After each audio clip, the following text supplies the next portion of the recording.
Sumenep merupakan kota yang terletak di ujung timur Pulau Madura. Sumenep menyimpan banyak peninggalan sejarah serta beberapa kekayaan yang ada di dalamnya. Salah satu kekayaan yang dimiliki oleh kota Sumenep yaitu keris.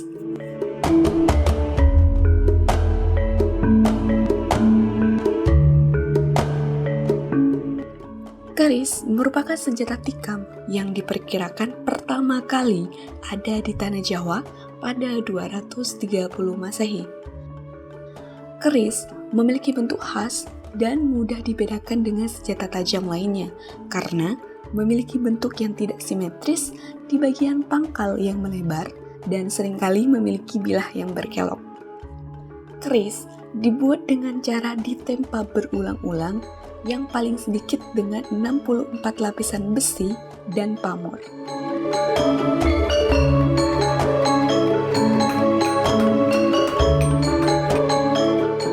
Keris dengan kualitas sederhana terbuat setidaknya dengan 128 lapisan. Sedangkan keris dengan kualitas terbaik membutuhkan lebih dari 2000 lapisan besi dan pamor. UNESCO telah menetapkan keris sebagai warisan budaya dunia non-bendawi pada tanggal 25 November 2005. Sumenep memiliki empu keris atau pengrajin pusaka yang paling banyak di antara daerah lainnya. Oleh sebab itu, kota Sumenep dinobatkan sebagai kota keris pada tanggal 9 November 2014.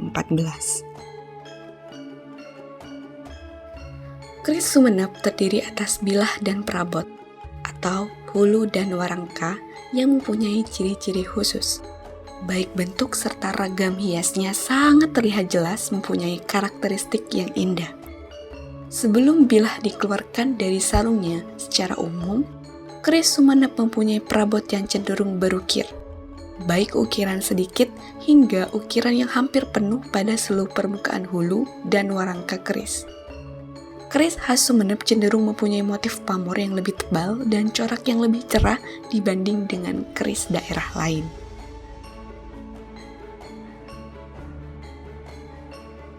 Salah satu jenis keris yang berasal dari kota Sumenep yaitu Malate Satoor.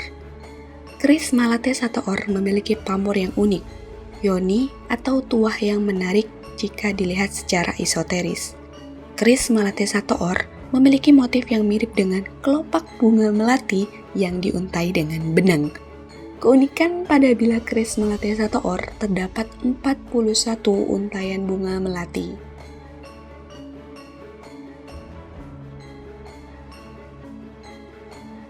Malate Satoor itu kan ada banyak versi sih sebenarnya tentang bagaimana mengartikan filosofinya ya. Tapi bagi saya pribadi, Malate Satoor itu perlambangan tentang nama baik, terus tentang bagaimana ikatan silaturahmi gitu, ikatan persaudaraan, bahwa nama baik tidak hanya didapat oleh kita pribadi begitu. Ada orang yang akan kecipratan ketika kita punya nama baik, maka keluarga, kerabat, teman, gitu, orang-orang sekitar tentu akan mendapatkan itu juga gitu, ada kebanggaan tersendiri gitu. Jadi itu yang membuat Malate Satoor itu menurut saya adalah salah satu pamor yang istimewa sih sebenarnya.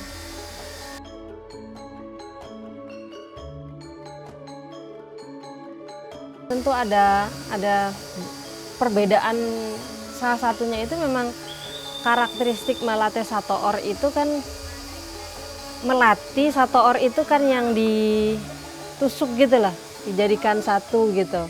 Nah itu Satoor, Toor artinya melati melatu itu dijadikan menjadi satu gitu.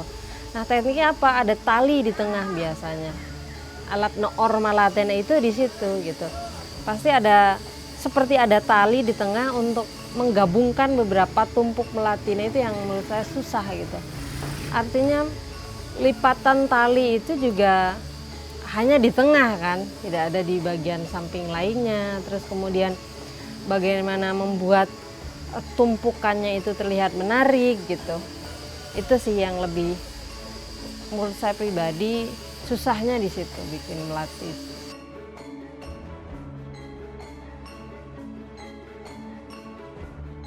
Sebenarnya lebih ke pola ya. Dia punya pola yang bulat-bulat, terus kemudian ada tali di tengah. Itu yang menjadi ciri khas sebenarnya pamor Malate Satoor, yang bisa dilihat dari secara visual begitu. Dia sudah menjadi pembeda dari polanya.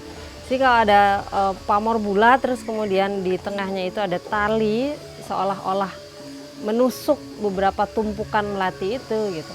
Itu menjadi karakteristik utama si pamor Malate Satoor.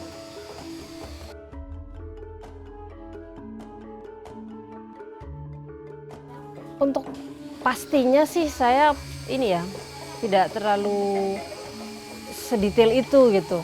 Tetapi kalau keris-keris Sumenep itu kan biasanya punya ciri-ciri pamor yang biasanya lebih tebal daripada keris-keris Jawa. Kemudian dia punya corak-corak yang lebih cerah daripada keris-keris Jawa, artinya cerahnya itu tebal sekali gitu. Itu karakteristik keris-keris Sumenep. Dan biasanya kalau kami di Sumenep, entah itu sama dengan Jawa, saya kurang paham. Tetapi biasanya jumlah dari melati itu 41 tumpuk. Jadi ada 41 bulatan yang kemudian dijadikan satu lewat tooran itu tadi, lewat tusukan menjadi satu itu tadi.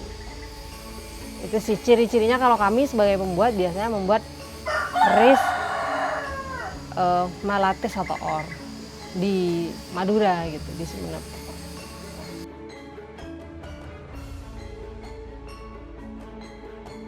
Harapannya sebenarnya tidak muluk-muluk ya. Kami dihargai sebagai seseorang yang masih melestarikan budaya kita bersama. Jadi saya kebetulan tukang buatnya gitu. Kalian sebenarnya yang punya budaya ini. Itu artinya keris ini tidak hanya milik pembuat atau penyukanya saja. Bahkan kalian yang tidak suka juga sebenarnya punya beban untuk melestarikan ini. Karena ini milik kita, bukan hanya milik perorangan orang yang suka, orang pembuatnya, sejarawan, pemerintah, tidak.